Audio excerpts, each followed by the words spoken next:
for a film, how does that process work for you? Do you always need to watch the completed film first? Are you starting to think about it before that?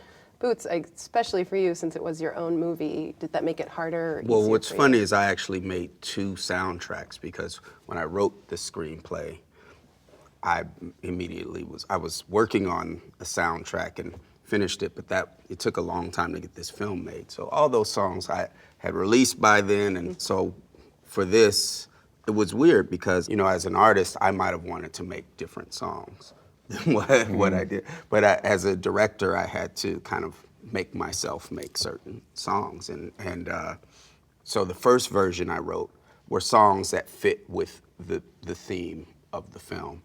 And really, you know, the things that I talk about are all the same, and most of my music is what the film talks about, so that's easy.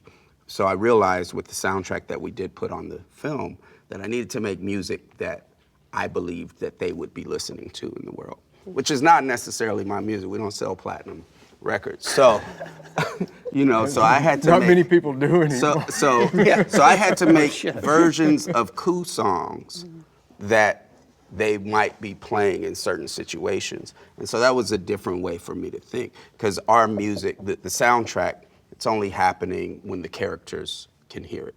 That's the rule. And then Tune Yards did the score, and the characters can't hear that.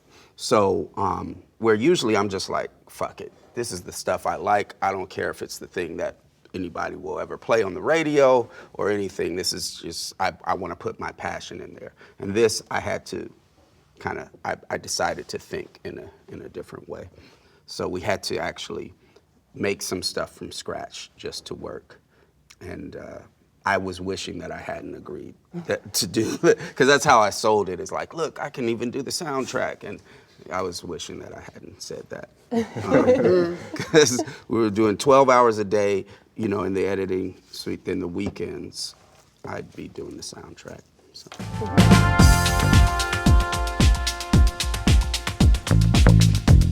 So artists are often influenced by the current political climate. I'm curious for you all, how are you feeling about the climate we're living in now, and how is that inspiring your work? Well, I think every piece of art and everything we say is political, because what music does, what art does, is it's like people like yelling at the stars and saying, you know, we're here, this moment is happening. It's a way for the listener and the artist to be engaged with the world, engaged with the universe, and feel this moment more. Now, with my music, I'm always encouraging people that the best way to be engaged with the world is to change it.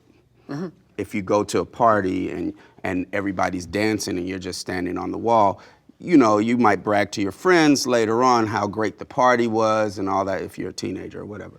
And, you know, but if you weren't dancing, you weren't really taking part of that moment. So you might have been doing research. You might have written that song they're dancing to. Are they dancing to it? I also take my stuff to Best Buy and Target and just play it and walk into the other aisle and then see if everybody leaves the store. On the Bluetooth, just like on the UE. Yeah, like dock. in the right. stereo section, and then just see if anybody's bobbing their head, or you know, that is such a good idea. Just see how that's working. Because I mean, sometimes people they're just in their own world anyway, but every now and then you get something and you're like, okay, That's like the way cooler version of like taking it to the club.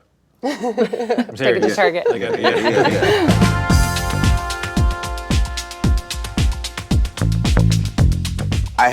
One time I had to write really quick, because I had been lying about starting on this album. I got the money from the record labels, Epitaph Records, and Andy Calkin called me and he's like, how's that album going? And I had just fallen in love, and I was like, just really like in the house with this girl for like 6 months, and where the studio was. And he was like, you got the album? And I was like, oh yeah, I got a lot of stuff almost done. And you know, I got one song though, just totally lying.